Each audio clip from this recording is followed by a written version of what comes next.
Is Carter Freeman. I'm Vice President of the Western Region with vcfo. I head up the Denver office of vcfo. I'd like to welcome you all to today's webinar. For those of you who are new to vcfo, we're a professional services firm specializing in finance, accounting, human resources, and recruiting. We've been helping clients grow stronger since 1996.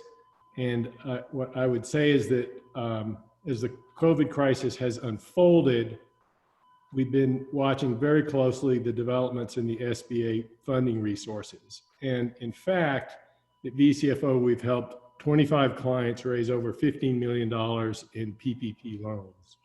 Some of those have been relatively small loans, under 100,000 in the total loan amount. And then we've had some others that have been up into the millions of dollars.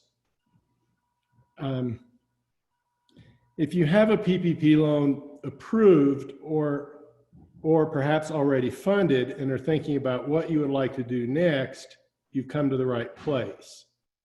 A couple of announcements before we get started. We will have a Q&A session at the end, and I would ask that you use the Q&A button to submit questions. We will respond to all of the questions, and we will respond to as many as we can here in our online webinar. We will be posting a summary of today's webinar on our resources page, and we will have you will also have a link that you can download the slides. I would also like to introduce my fellow panelist. Michael Bennett is a consulting CFO here in the Denver market.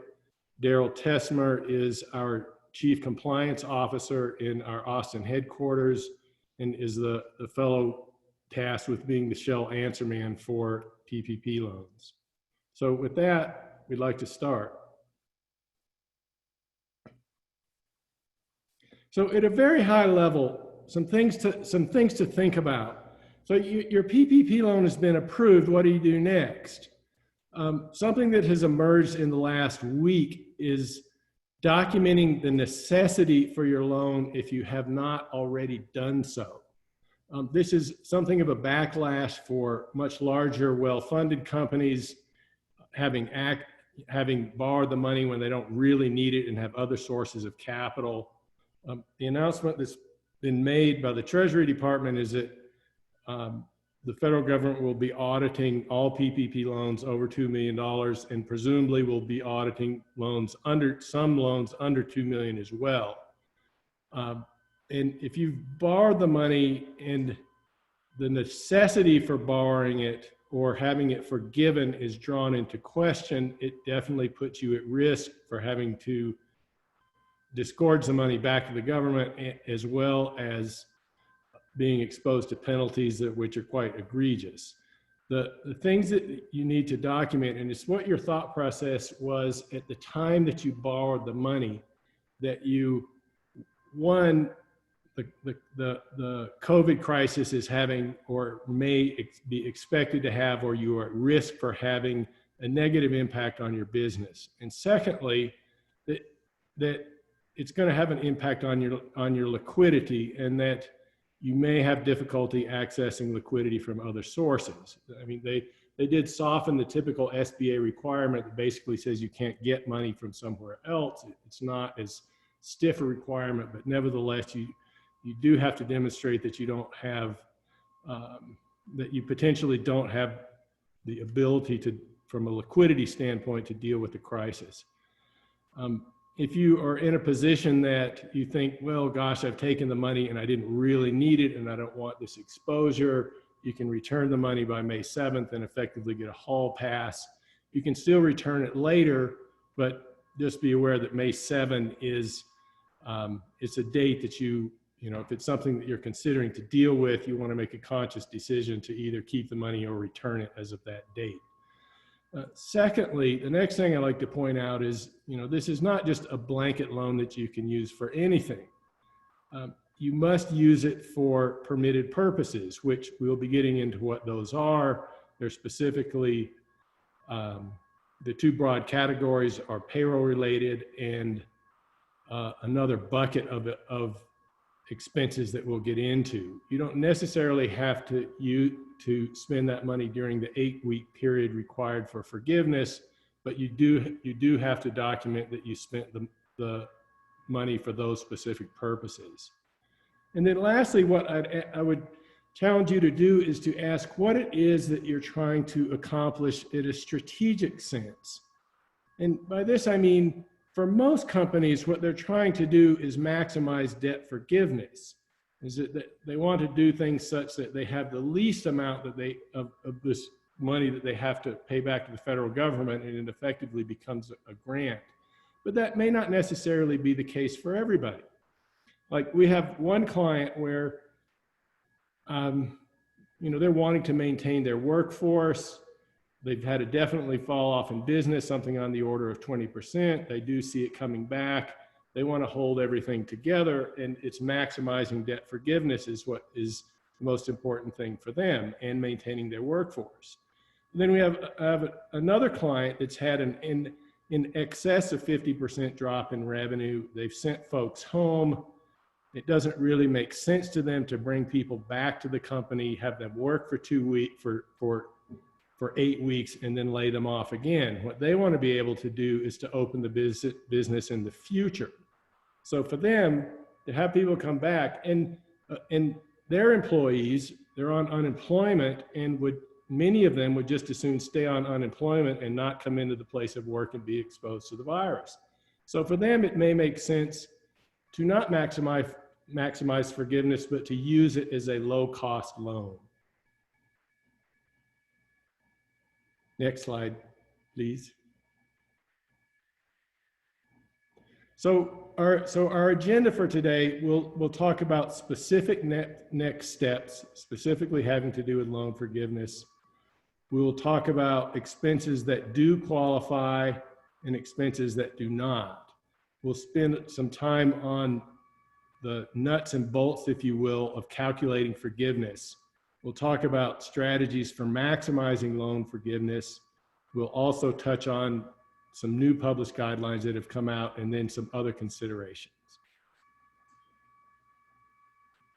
All right, so thanks, Carter. So tactically now, what are the next steps that we recommend for your business? So as Carter alluded to in the previous slides, the most important thing you can do right now is establish your strategy. And I would qualify that and say, establish your initial strategy, because things may change. I mean, this is a very dynamic environment. Guidance is coming out every day, but we should definitely have a clear POV, when we start this process. So first of all, we'd say establish your strategy. Next, as part of that, really develop a flexible forecast for, at a minimum, this initial 8-week period, but also thereafter. Obviously decisions you make, over the next couple of weeks could have, an impact for much after this 8-week period. So develop a forecast. I'd say forecast again, and then reforecast after that. And I think we recommend, at a minimum, maybe once a week, revisiting your forecast with your team to make sure it is in alignment with your strategy and everyone's aligned on how the PPP funds will be used. So once that forecast is done, we'd also recommend working and getting in touch with your lender as soon as possible to make sure you're on the same page with the forgiveness process. So we're going to get into this a little bit later, but probably it wouldn't hurt to say this twice. Really, the most important thing you could do to maximize your loan forgiveness is to make sure and confirm that the start date, the effectiveness date of your loan corresponds with your payroll. So what you do not want is, a significant payroll, you process that on, May 1st, and the effectiveness date of, your loan is May 2nd. I mean, you've got a very tight timeline. You've got 8 weeks, and the guidance is basically calling for forgiveness calculated on a cash basis. So you have a very tight timeline. You want to make sure you line up that effectiveness date very effectively there. Next, we recommend capturing and isolating your expenses that qualify forgiveness. So, just as you would do in a construction loan, as you go and you're building out, make sure you maintain your documentation. We'd recommend, putting everything in a separate folder, keeping it organized, maybe sharing some of that with your lender as you go, but make sure you've isolated those expenses. Next, we'd recommend opening a separate bank account. So while this isn't mandatory or required, it could be a very good idea for most companies to really separate these funds and treat it like a trust account and draw on those when needed. That's going to be really the cleanest and clearest way to support the fund use to your lender and in case of an audit. So that'd be another key item to get going on right away. And lastly, we recommend monitoring the SBA and the Treasury websites. We've also got guidance on our website with any announcements that we're aware of, but make sure you stay in tune with what's going on, because we're seeing guidance that we're going to talk about a little bit later in the presentation. We're seeing new guidance come out on this every single day. So make sure you're monitoring all your resources.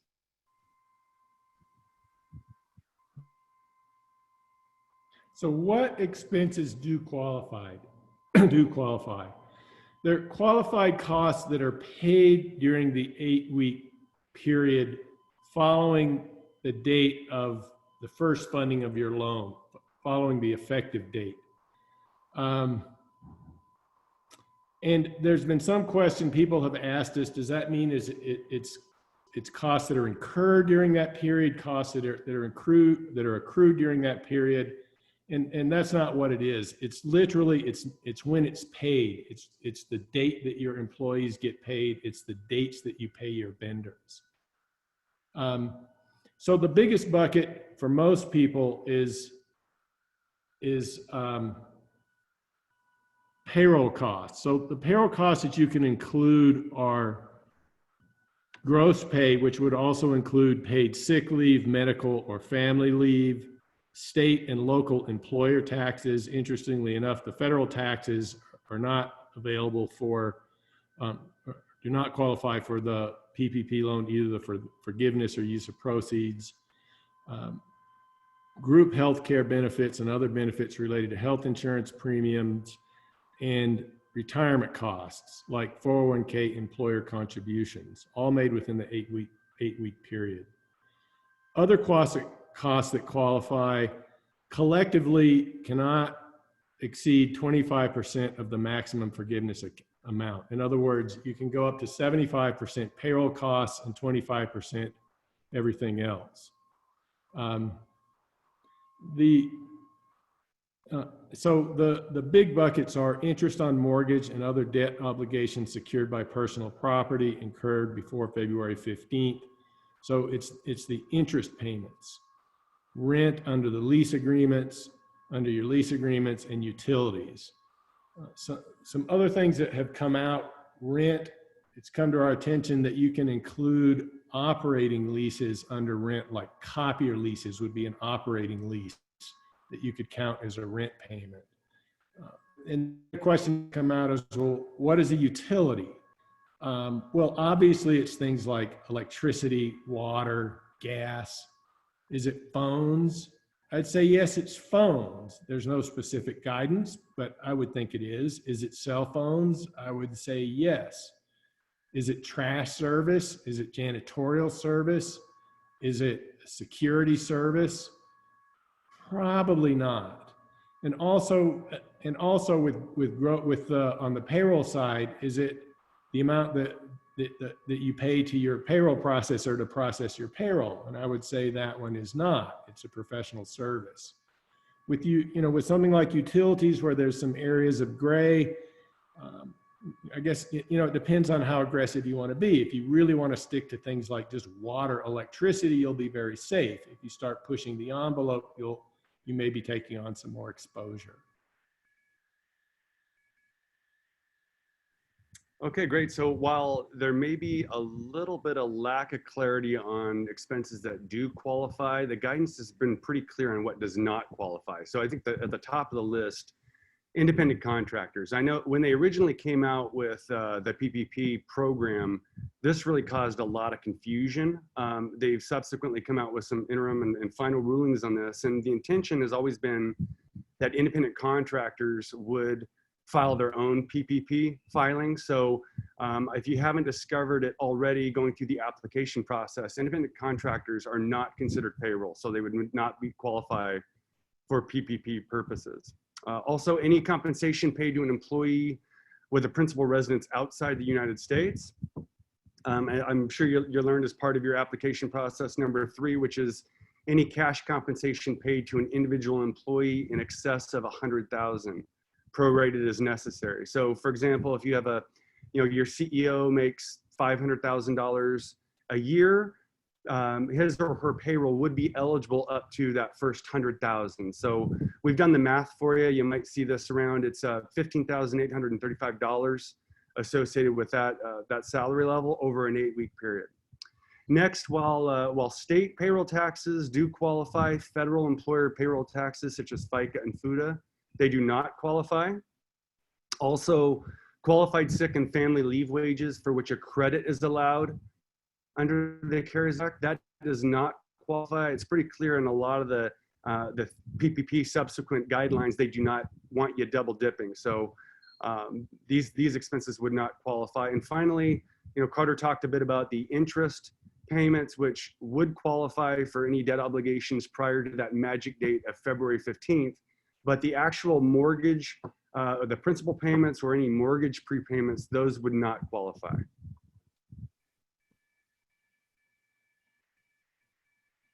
So this slide really gets into the nuts and bolts of calculating forgiveness. There's kind of a general perception that, oh, I borrowed this loan and it's totally forgivable. And in fact, it really is not as simple as that. The original loan amount was based on 2.5 months of average payroll costs over some period in 2019. The forgiveness is based on an 8-week period in 2020 for payroll and other qualified costs. So it's costs that have been incurred in different years. So by definition, they'll almost certainly be different. They're different time periods, and although there's overlap with respect to payroll, they're different buckets. For the forgiveness, you have payroll and some other qualified costs. As I said earlier, the other qualified costs are limited to 25% of the forgiveness amount. So there's two potential reductions.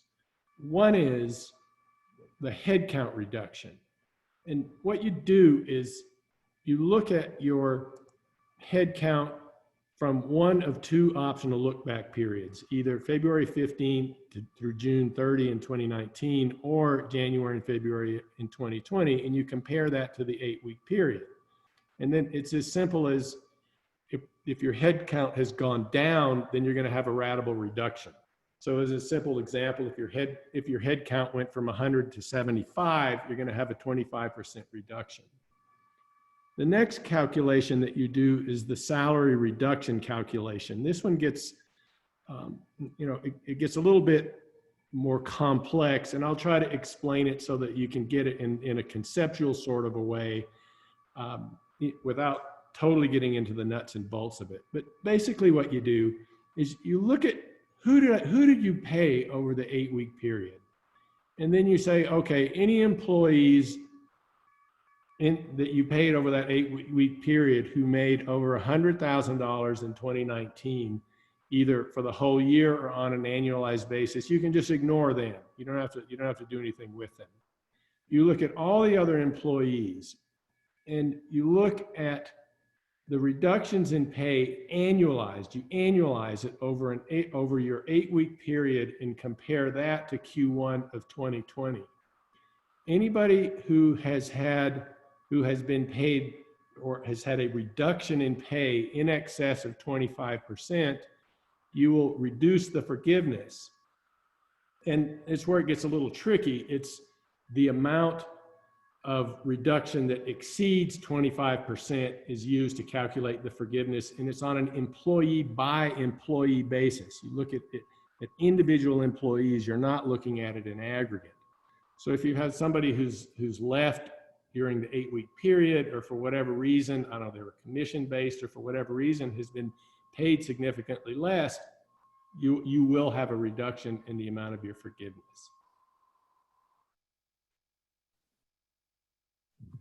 All right, so in terms of maximizing your loan forgiveness, I mentioned this before, but it's important enough to say again, and I'd say, before the end of the week, if you haven't done so already and you don't know what the effective date of your loan is, I would get on the phone right away with your lender and make sure that that you're on the same page of the effective date. Again, make sure it aligns with your payroll cycle, because at least 75% of the payments that go out for your PPP have to be associated with payroll. So you want to make sure you align the effectiveness date with your next payroll cycle.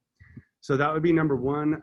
Secondly, maintain your FTEs compared to your base period. So, Carter walked through some of the mechanics there, but I'd recommend, we talked about the forecast on the first or second slide there in terms of having a forecast that you can continuously monitor your compliance. I mean, no different than a construction loan or another loan that contains debt covenants. So make sure you're not only tracking the cash outlays, but also some of these gotchas, some of these covenants that Carter just talked about. Rehires, you've got a little time here. So they've given us till June 30th of 2020 to restore your full-time employees and salary levels. So for any changes you've made between that magic date of February 15th and April 22nd, you have until June 30th to restore those levels. Again, maintain salary and wages to at least 75% compared to your base period. And then, it's also important, Carter alluded to this when he was talking about utilities, but, make sure you consider the timing of other non-payroll payments, such as utilities, rent, those types of things. You've got a very tight 8-week window. So make sure in your forecast, you're very specific and consider the timing of all your other payments. Yeah, in trying to do this and make the most of it, people, there's no guidance on this particularly, but people have asked questions like, well, can I prepay 4 months of rent at once? Or what we were getting at with this timing of the start of the loan is most people will pay payroll twice a month, either every 2 weeks or on the 1st and the 15th. And ideally what you're trying to do is to have let me think, it's an 8-week period, right? You're trying to get it so you've got, for each, you have 2 pay periods for every other week. So it's going to be 4 pay periods that you're trying to get in. We have a client who pays monthly, and the way that it was working out for them is they were only going to have 1 monthly payment. So it's effectively 1 month. So they decided to alter their next payroll date so that they could get a second payroll date in, such that they could effectively get in 8 weeks of payroll. And there's no guidance on it, but to my way of thinking, that's a reasonable thing to do. I think the more that you're making disbursements, you're making payments that are consistent with how you've done it in the past and with the way that expenses come in, you're probably safer. Could you do things like, okay, our 8-week period ends on the 1st of the month. We normally pay rent, we pay it somewhere around the end of the month up to anywhere through the 5th of the month. Could you accelerate that by a few days? It's probably okay. Do you want to try to put in 6 months at once? Might be a little risky. So that's some of the art in it, is looking at the timing of payment. For the new published guidelines, so that, as I said earlier, the U.S. Treasury has announced that small business loans above $2 million will all be audited. And presumably they will be auditing smaller loans as well. Here's some other helpful links. This SBA FAQs is a really helpful link. There's been some clarity having to do with particularly, with the promissory notes, authorizations, and affiliations. Particularly affiliation, it tends to impact companies that have institutional capital, either private equity or venture capital. And the affiliation rules have to do with the limit on 500 employees and is the control group in excess of that. And then there's also been some guidance out there for seasonal employers. Okay, and then final slide before we get into some questions here, but just some final considerations. So the forgiven amount will not be considered a cancellation of indebtedness for federal income tax purposes. So that means when your loan is potentially forgiven, it will not be considered income for tax purposes. So that's a good thing. New guidance came out yesterday and said that the corresponding expenses paid out for these PPP loans are not eligible for tax deductions. So basically what they're saying in bullet 1 and bullet 2 is that this is going to be a wash. So you're not going to be taxed, on the forgiven amount, and you're not going to be able to deduct the corresponding expenses. So this is a transaction in and out that really should not have a tax impact for you. Thirdly, deferments on payroll on CARES Act are not available for employers with forgiven loans under the PPP program. So if your strategy is to have your PPP proceeds forgiven, you will not be eligible to defer payroll tax payments. So again, this is kind of the, what they're saying here is they really don't want any double dipping.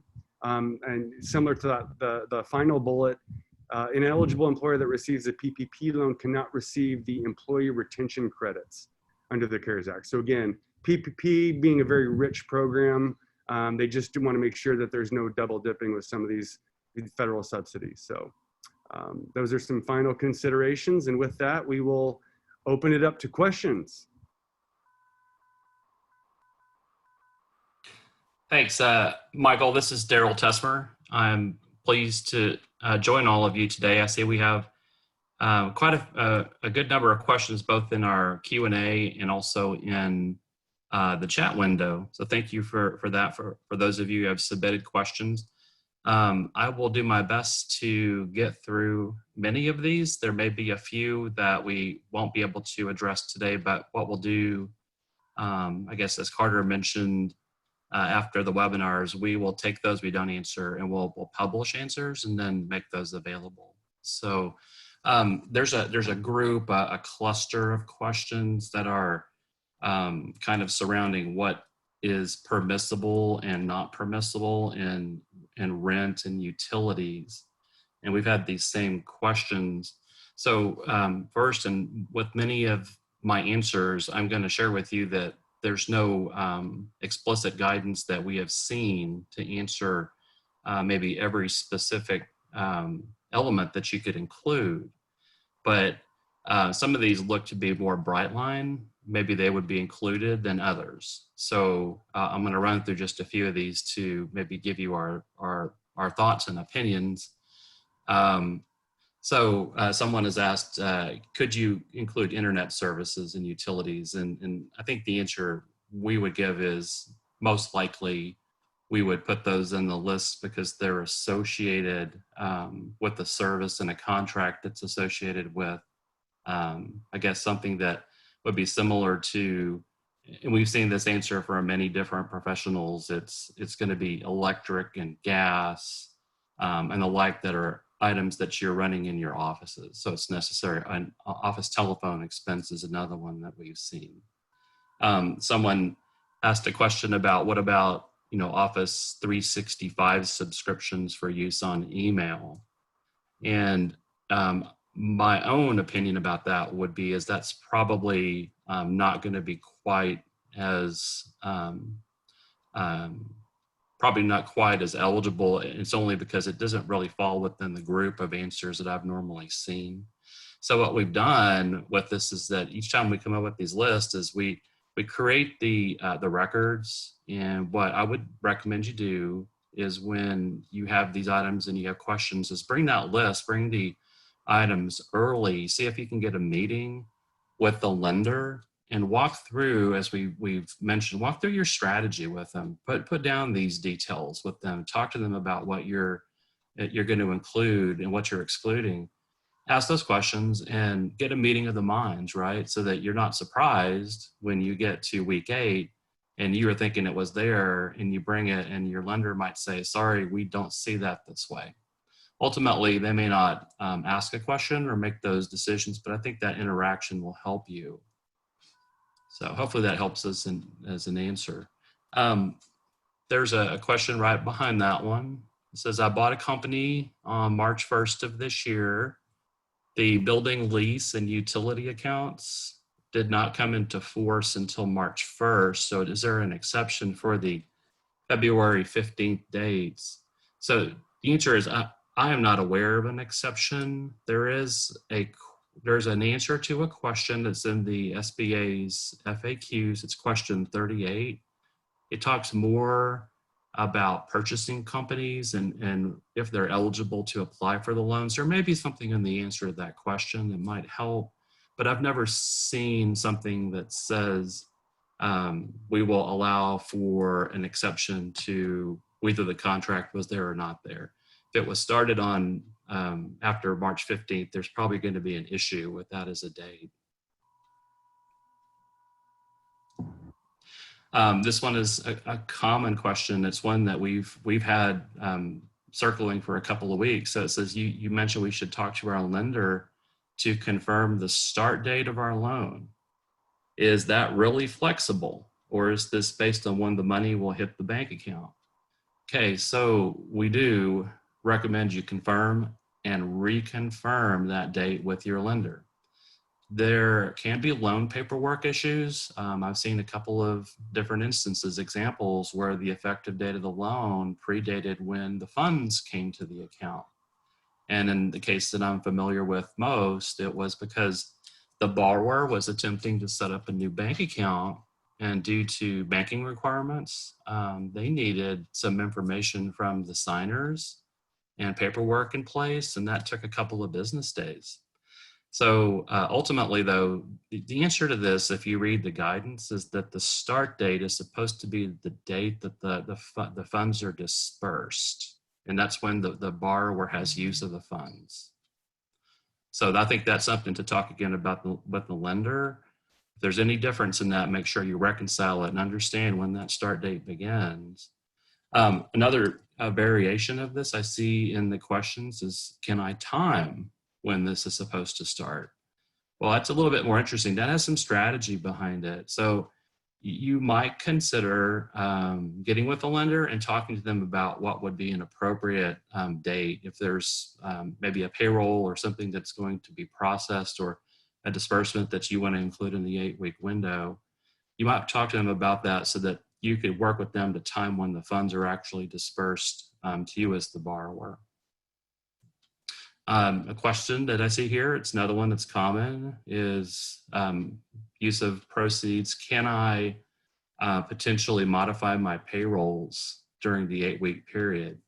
So I've not seen anything that would expressly exclude that as a strategy. I've seen mainly when it comes to borrowers who have a longer payroll cycle, especially folks who might be running a monthly pay cycle, they may run into issues if the loan came in and the timing wasn't such that they may only have 2 payroll cycles to process. So I've seen a couple of different suggestions about that, where at the end, towards the end of the pay cycle or the 8-week period, what you might do is call the payroll company, or if you're doing self-payroll, is run a short period payroll at the end of the 8-week period, and that would capture some of the payroll that might be in a partial month, is my example of that. So that's something to think about. Again, I would bring those types of things to the lender and talk to them about your strategy, but that would move more of the dollars potentially within the 8-week period.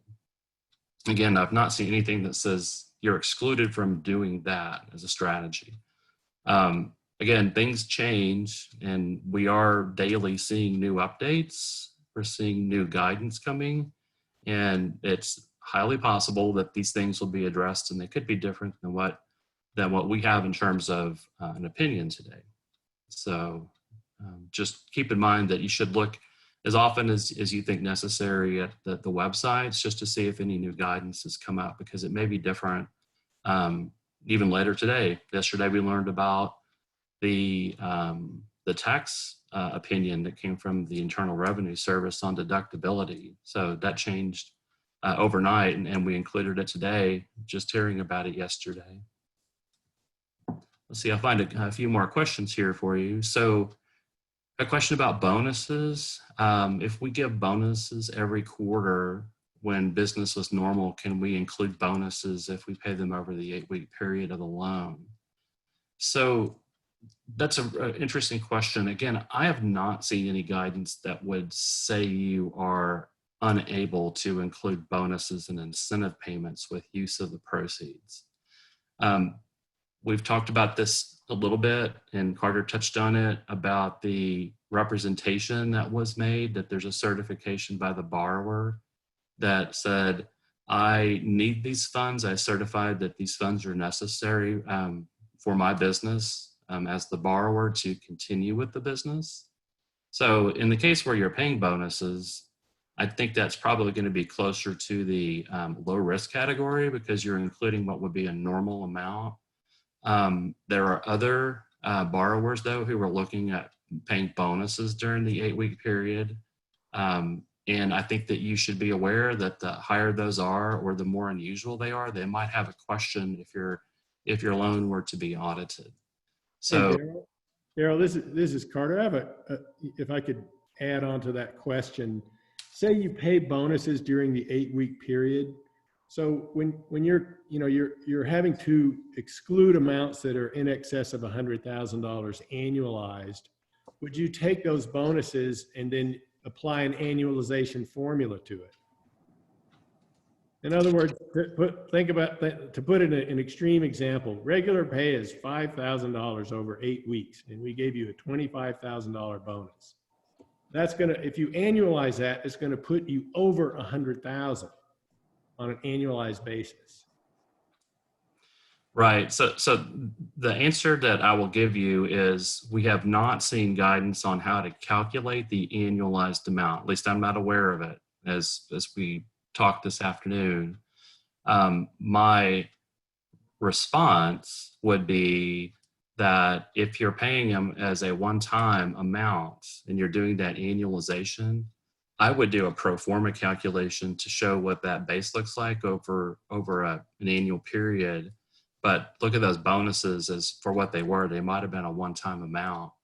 I don't know that for sure. I haven't seen, how the final rules might look on this, if there's going to be final rules, but I would make that case. Otherwise, you're including something that would, multiply out times, I guess the annualized period, if that makes sense. Yeah.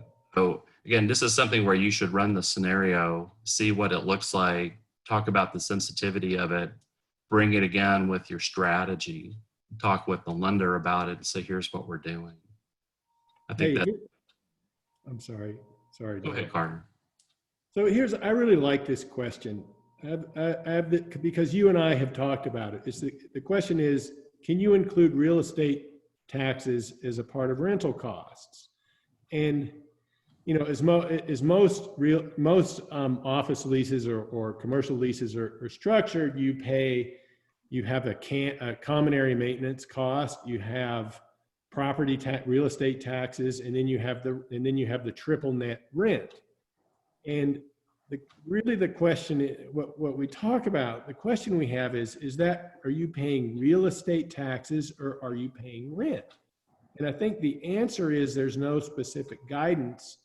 Personally, I tend to think of that as structuring of the lease. To me, it's just rent. It's all just rent. And you may not have much visibility to it. But Darrell, is it an area of risk? I mean, would you have a different view on that?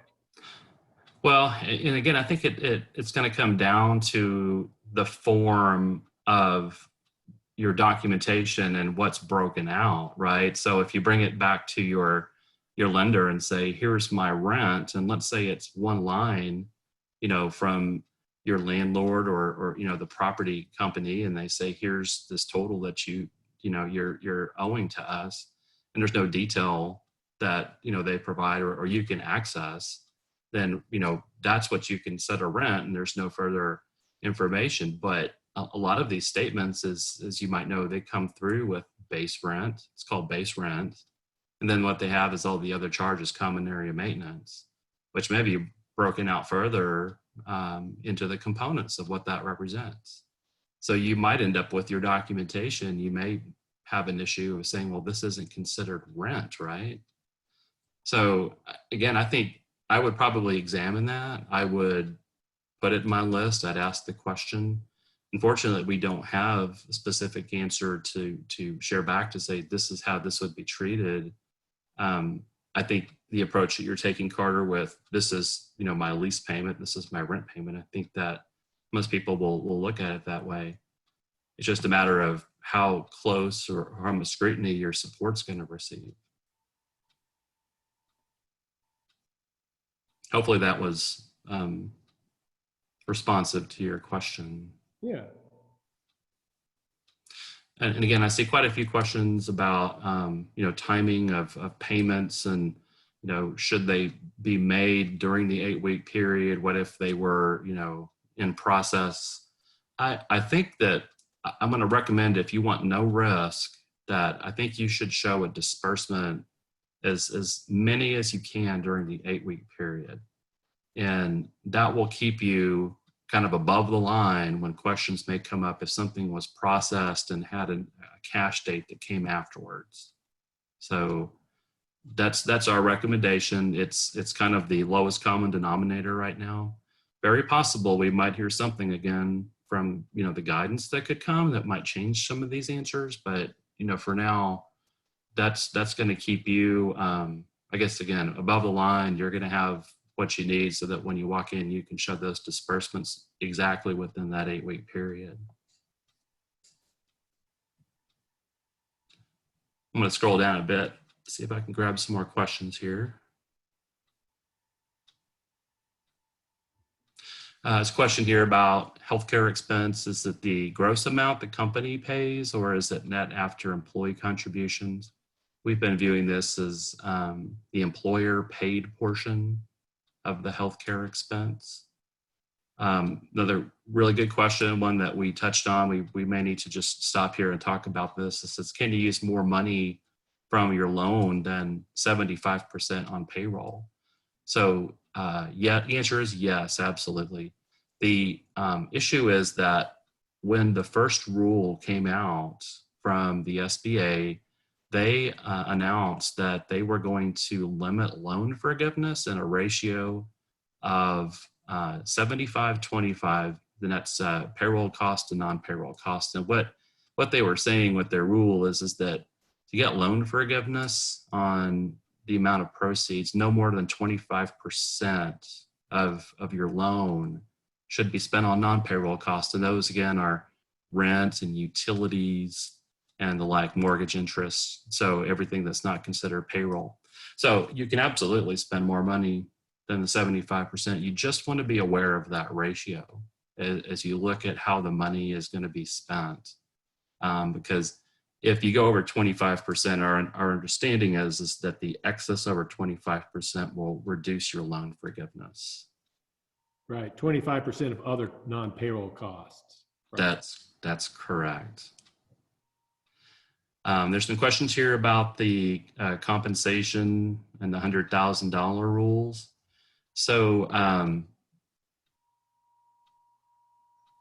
going to look at the second question first. So to confirm, is the question, you include the salary of someone up to $100,000 for the loan, but completely exclude them from the forgiveness calculation. So when Carter was discussing the second test, it's called the 25% salary reduction test. The answer to that is yes. What they're wanting to do is to look at everybody you paid during the 8-week period. And for those people that were paid, you want to look at the compensation for each of them in 2019. And for anybody who made over $100,000, you'll remove them from that test. So they're only focused on the people who made up to $100,000 in 2019.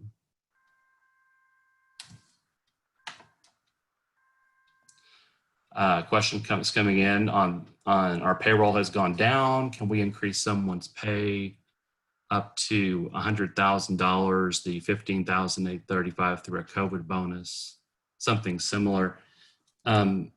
So maybe a two-part question here or answer. So the answer is yes. Again, I would consider the reason for your bonus. If you're paying the bonus solely because you're trying to get loan forgiveness, it may end up being permissible, and there's nothing I've seen that it says exclude that. But you might get a question if it's a lot of bonuses and a lot of money, you might get the question about, was this a necessary amount related to keeping the business going? Or was it just we're paying bonuses so we have loan forgiveness? There's some risk with that. So I encourage you to think that through. And the more money that you're running through bonuses, the more that question might come up. Second is, we didn't touch on this, but maybe just in the exclusion. So I think a lot of you might be aware that some employers now, employers under 500 are required to pay for both COVID-19 related sick pay and also for family leave pay. Was something that we mentioned in the FFCRA. And if you pay your employees those amounts under that particular act, those amounts should be excluded from your loan forgiveness. They should be taken out of your calculations. So that's something that your payroll companies may be doing. I've seen a few of our clients actually processing those and getting credits against their federal tax liabilities now. So just be aware of that. That's something that is, you don't want to cross that and have a double dip situation. Well, let's see, I think we're past our 45 minutes. Oh, sorry, time went by very fast. Well, thank you all for attending. We will respond to all these questions. And I'd also like to say VCFO is here to help. If what you need is a brief phone call, we're happy to do that. We're happy to totally handle the forgiveness process and calculations on your behalf, and really anything in between. Thank you all, and best of luck in our new reality in the COVID world. Thank you. Goodbye. Thank you.